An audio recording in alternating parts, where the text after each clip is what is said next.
주님은 이 세상에서 여러분 한 분 한 분을 가장 소중한 존재로 삼아 주셨습니다. 그래서 이 아침에 저와 여러분을 주님께서 이 거룩하고 또 귀한 성전으로 인도해 주셨음을 저희 또한 믿습니다. 그래서 오늘 예배 중에 우리를 은혜 가운데 인도하시고 계시는 그 주님을 만나시는 복된 아침이 되시기를 바랍니다.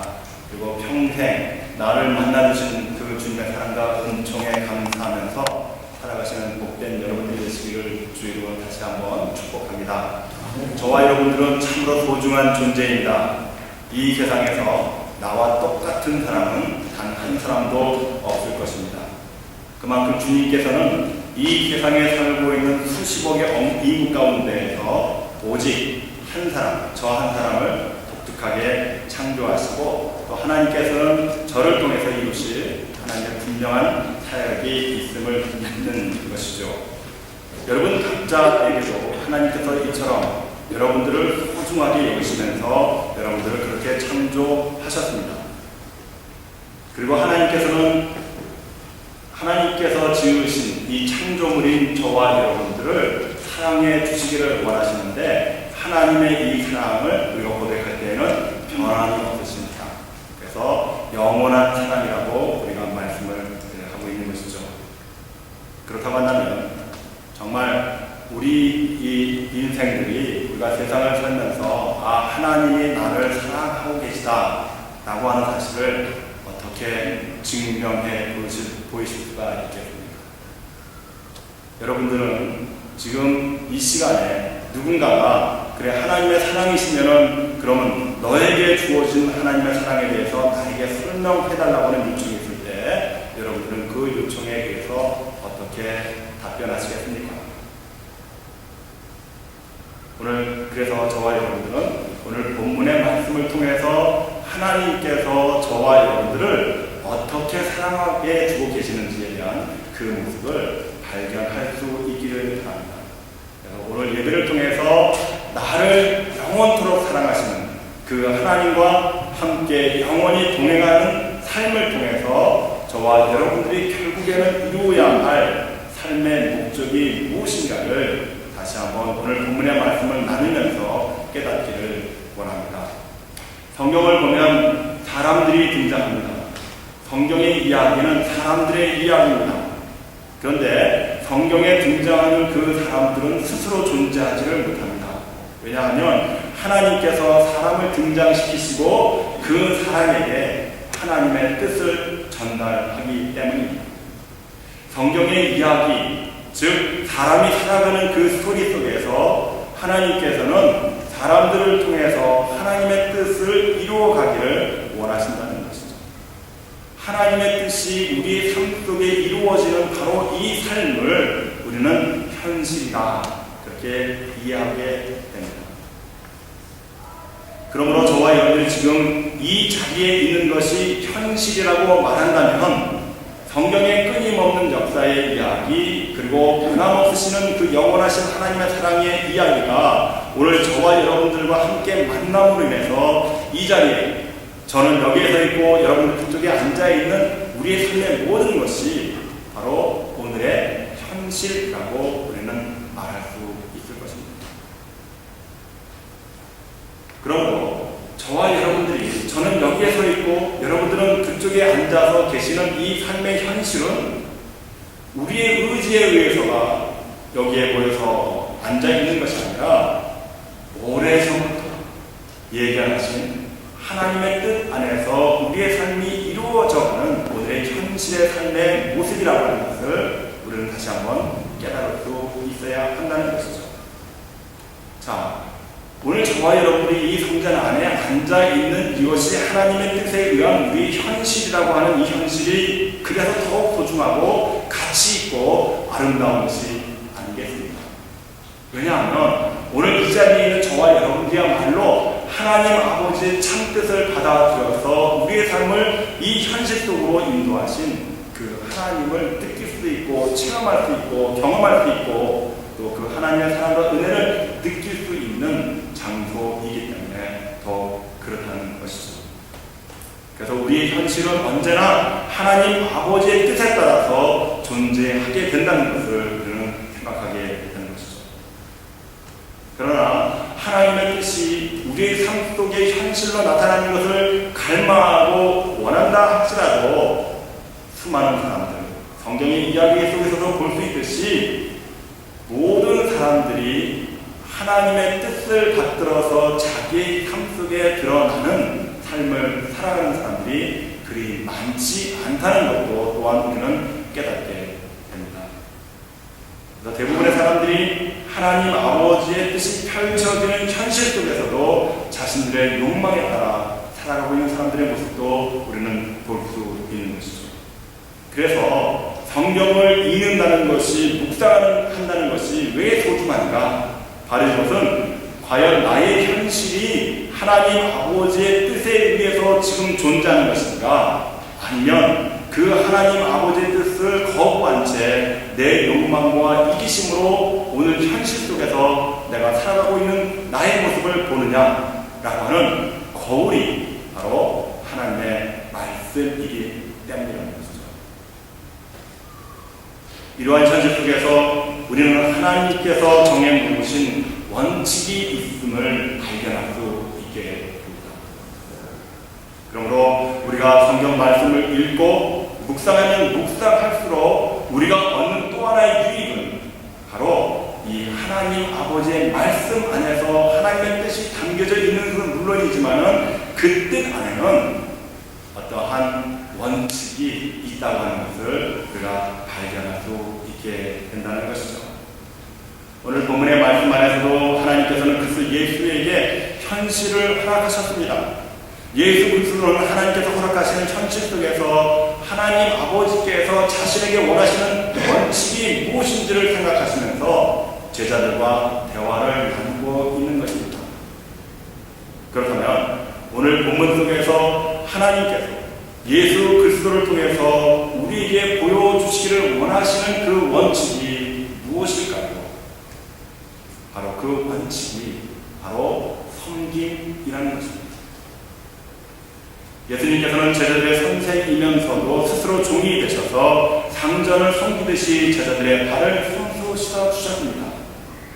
그러면서 너희도 서로 섬기라고 부탁하고 계시는 것이죠. 그래서 우리도 이 원칙에 의해서 서로 섬기려고 노력해야 한다는 겁니다. 오늘날도 많은 사람들이 예수께서 섬기라고 말씀하셨기 때문에 섬김의 대상이 누구인지를 찾으려고 섬기려고 애쓰고 있겠죠. 그런데 가만히 생각해보면 우리가 흔히 교회 안에서 섬긴다라고 하는 이 섬김에는 커다란 함정이 있을 수 있다는 것입니다. 우리는 교회에서 봉사하는 일에 대해서 섬긴다라는 말을 사용합니다. 그런데 이 섬긴다라고 하는 말을 가만히 생각해보면 내가 교회 안에서 봉사하는 것, 즉 섬기는 것을 통해서 순수하게 하나님의 뜻이 이루어지는 것이 아니라 신앙 안에서 내 삶 속의 섬김을 통해서 우리는 어떠한 또 다른 보상을 원하고 있다는 것을 우리는 발견할 수 있게 된다는 것이죠. 섬김의 원칙에는 보상 심리가 있을 수 없습니다. 왜냐하면 우리가 섬기는 것은 하나님의 뜻이 내 삶 속에서 이루어져가고 있는 오늘의 현실이기 때문에 그 현실에서 섬긴다라고 하는 것은 하나님의 뜻을 섬기는 것이죠. 그 하나님의 뜻 안에 어찌 우리의 욕망과 우리의 뜻을 거기에 함께 담아둘 수가 있겠습니까? 그러나 사랑하는 성도 여러분, 오늘 우리들이 이 교회의 직분을 받는 것 또는 우리가 섬기면서 당연히 내가 성도들로부터 받아야 될 보상 이런 것들을 생각하시는 그 섬김의 모든 환영들을 다 내려놓으시고 참으로 우리의 삶 속에 우리의 현실 속에서 하나님의 뜻을 섬김으로 참다운 섬김의 모습이 드러나기를 간곡히 부탁을 드립니다. 우리가 이와 같이 신앙 안에서 교회에서 생활하다 보면은 어느덧 우리가 섬김을 통해서 누군가로부터 받을 수 있는 보상심리, 이것은 우리들만의 함정이 아니라 2000년 전에 예수님의 제자들도 똑같은 잘못을 저지르고 있는 것을 우리가 보게 되는 것이죠. 누가복음 9장과 마가복음 9장에 보면 그들은 예수님의 제자들은 누가 크냐 하는 문제 가지고 다투고 있었습니다. 그리고 마가복음 10장 37절에서는 세베대의 아들 야고보와 요한이 예수님의 좌우편의 자리를 요구하자 나머지 10 제자들이 이 이야기를 옆에서 듣고 있다가 화가 머리끝까지 뻗쳤습니다. 분을 삼키지 못하고 있었습니다. 그런데 마태복음 20장 20절에서 보면은 세베대의 아들의 어머니, 그러니까 야고보와 요한의 어머니까지 가스를 해서 나의 이 두 아들들을 주의 나라에서 좌우편에 앉게 해달라는 청탁까지 받게 됩니다. 심지어는 누가복음 22장 24절에 의하면 오늘 요한복음에는 그 기록이 남아있지는 않지만 같은 6월절 마지막 저녁 식사를 마치면서 역시 누가 크냐 하는 문제를 가지고 심하게 다투었던 것을 우리에게 증언해주고 있습니다. 그러므로 우리는 이 구절들의 이 모습 속에서 제자들의 어떠한 모습을 볼 수 있습니까? 지금까지 가난하게 살면서 이 땅을 구원할 메시아 그래서 예수를 등에 업고 자신들이 차지할 자리에 대한 욕망에 사로잡혀 있다는 그 모습을 우리가 볼 수 있는 것이죠. 이것은 섬김이 아니라 섬김을 가장한 자신의 욕망을 이루려고 하는 수단에 불과할 뿐이라는 것입니다. 그래서 예수님께서는 제자들뿐만 아니라 저와 여러분, 즉 오늘 본문의 말씀을 읽는 모든 사람들에게 참다운 섬김의 모습이 무엇인지를 보여주시기를 원하신다는 것이죠. 예수님께서 인류의 죄를 대신 지시고 십자가에서 죽으실 것을 생각하시고 6월절 전날에 제자들과 함께 저녁 식사를 나눕니다. 그런데 식사 도중에 일어나셔서 겉옷을 벗고 수건을 가져다가 허리에 두르시고 배에 물을 담아 제자들의 발을 씻기시기 시작하십니다. 제자들의 발을 모두 다 씻기신 후 예수님께서 이렇게 말씀하십니다. 12절의 말씀이죠. 저의 발을 씻기신 후에 옷을 입으시고 다시 앉아 저에게 이르시되 내가 너에게 행한 것을 너희가 아느냐. 아마 제자들은 어리둥절했을 것입니다. 자기의 선생이신 주님께서 선수, 종이나 하인들이 해야 할 일을 하셨으니 말입니다. 제자들이 과연 자신들의 선생님께서 선수, 무릎을 꿇고 그들의 발을 씻길 만한 특별한 어떤 업적이 있다든지 그들의 어떤 성과가 있었던 것은 아니었습니다. 오히려 제자들은 지금까지 이 순간까지 스스로 자신들이 예수님의 나라, 예수님의 왕국이 임할 때에 우리의 자리는 어디에 있을 것인가를 가지고 두고 심지어는 그 12명의 제자들 가운데에는 자기 선생을 팔아먹을 생각까지 하고 있었던 제자들도 있었다는 것입니다. 그럼에도 불구하고 예수님께서는 자기가 죽은 후에 남아있을 이 제자들이 마음에 놓이지를 않았습니다. 그래서 마지막 수업 시간을 통해서 몸소 제자들을 위로하는 만찬 준비를 하시고 또 그 만찬 중에 제자들의 발을 씻기심으로 높은 사람, 선생이 낮은 사람, 제자들을 씻기는 이 섬김의 모습을 본으로 보여주신 것이죠. 그러면서 너희에게 행한 이것을 너희가 아느냐 그렇게 묻고 계시는 것이죠. 바로 이러한 모습이 참된 섬김이 아니겠습니까? 섬김이라고 말할 때 우리는 낮은 사람이 높은 사람을 위해서 뭔가 봉사하는 그것을 우리는 머릿속에 두고 있죠.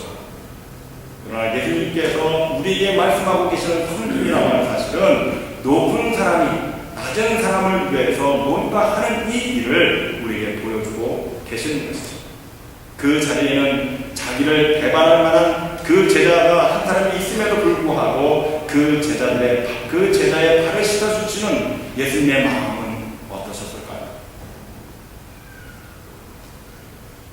그러나 그럼에도 불구하고 그 제자를 안타까워하는 마음으로 제자의 발을 손수 씻어주시는 그 예수님의 모습이야말로 우리가 이 땅을 살면서 섬김의 대상이 누구여야 하는지에 대한 그 답을, 그 원리를 우리가 찾아볼 수 있지 않겠습니까?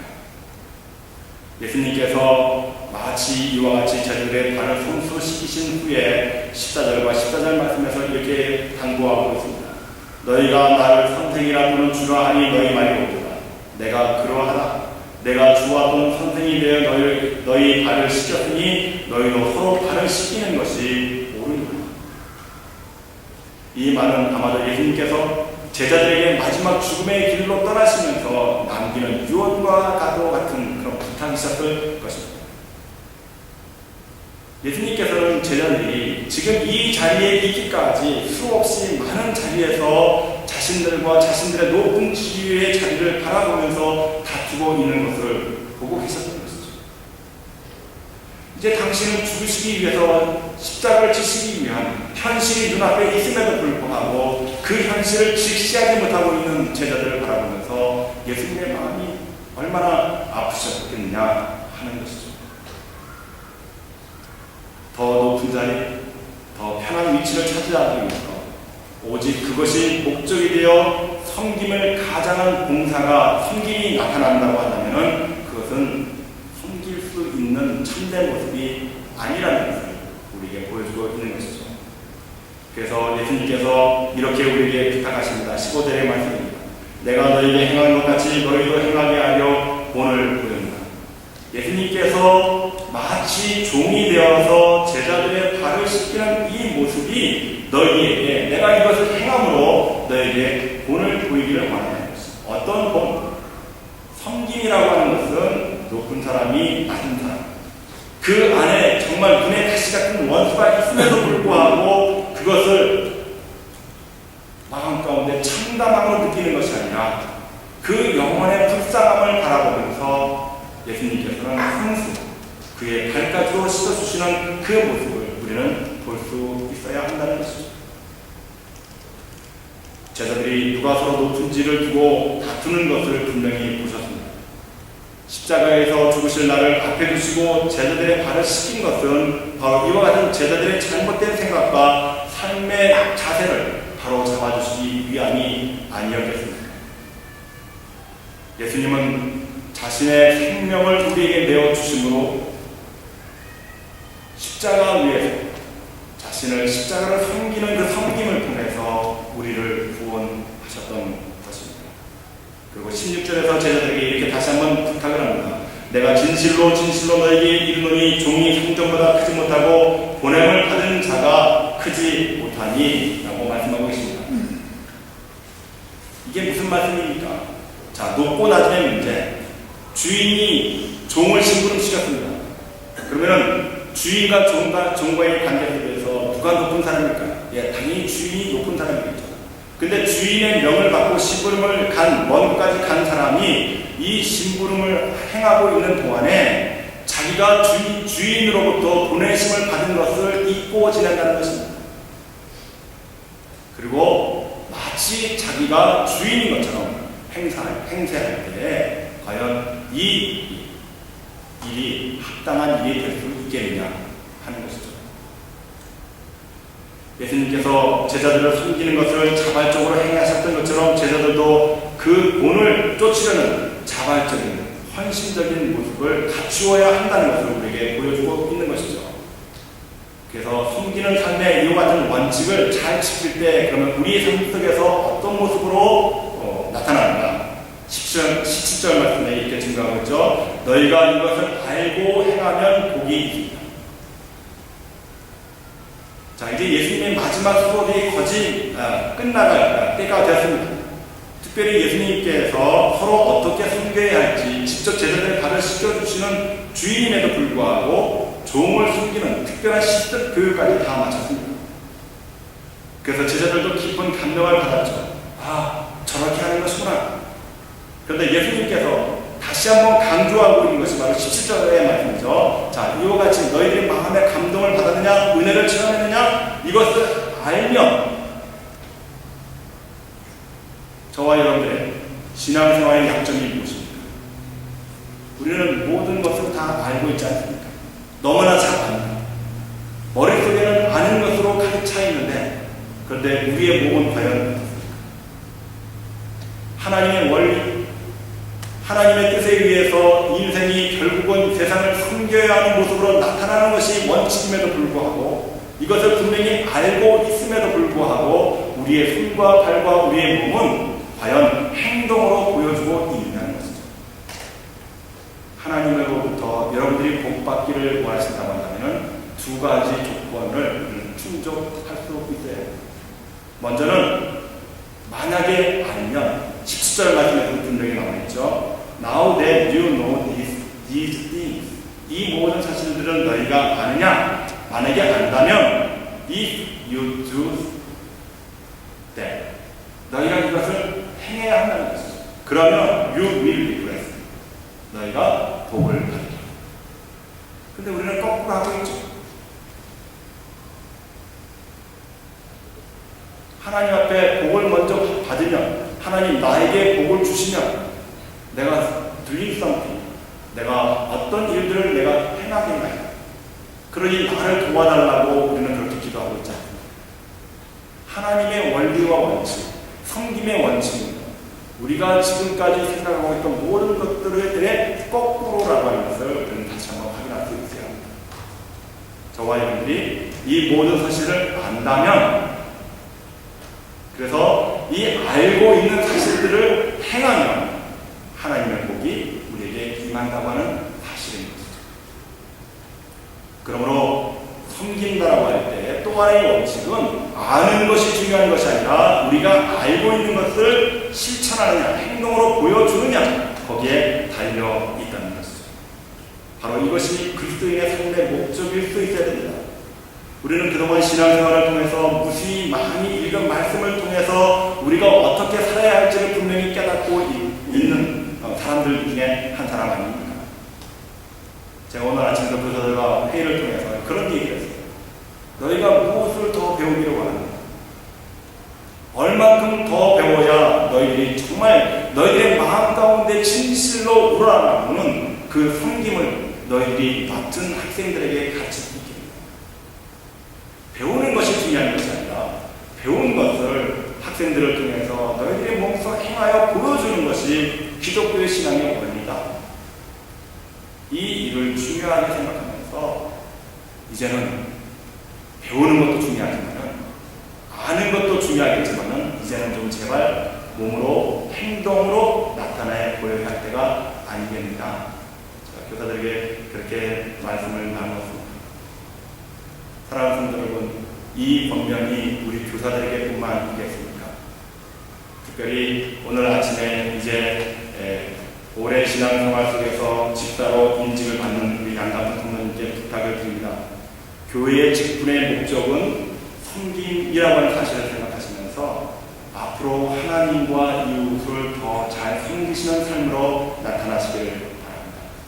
섬김이 현실로 드러나는 것을 위해서는 우리가 아는 것이 중요한 것이 아니라 우리가 행동으로 보여줄 수 있는 것이 더 소중하다는 것을 깨달을 수 있어야 한다는 것이죠. 그리고 오늘 말씀을 함께 나눈 여러분 모두도 마찬가지로 여러분들에게 제가 간곡히 부탁을 드립니다. 오늘 우리가 앞으로 있을 이 인직 예식 속에서 여러분들께서 받으신 직분을 깊이 생각해 보시기를 바랍니다. 여러분들께서 받으신 그 직분을 통해서 앞으로 여러분들의 삶 속에서 이루어가야 할 현실이 어떤 모습으로 나타나야 할지를 깊이 한번 생각해 보자는 것이죠. 한사람교회 성도 여러분, 여러분들도 아시다시피 우리 안에는 많은 문제와 고통 가운데 있는 사실들을 우리가 기억하게 됩니다. 질병과 또 사업의 문제, 미국 안에서의 신분의 문제, 자녀들의 문제, 학업의 문제, 거기다가 부부 간의 갈등의 문제, 우리 안에 수많은 문제들이 있습니다. 이것이 우리의 현실입니다. 그렇다고 하면 하나님께서는 거룩한 백성들이 모이는 이 무리 가운데 이 모임이 왜 이와 같이 힘들고 어려운 현실에 직면해 있느냐는 것이죠. 무엇을 위해서? 저와 여러분에게 더 큰 복을 허락해 주시기 위함임을 믿으시는 여러분들이 되시기를 바랍니다. 아멘. 고난과 어려움이 더하면 더할수록 그 삶 속에서 우리가 짓눌리고 고난과 어려움 속에서 자포자기하고 포기할 것이 아니라 이 현실 속에서 힘들고 괴롭고 어려워하는 사람들을 바라보면서 섬길 수 있는 드림 썸띵을 우리가 해야 되는 것 아니겠습니까? 우리는 왜 남의 아픔만을 보고 계십니까?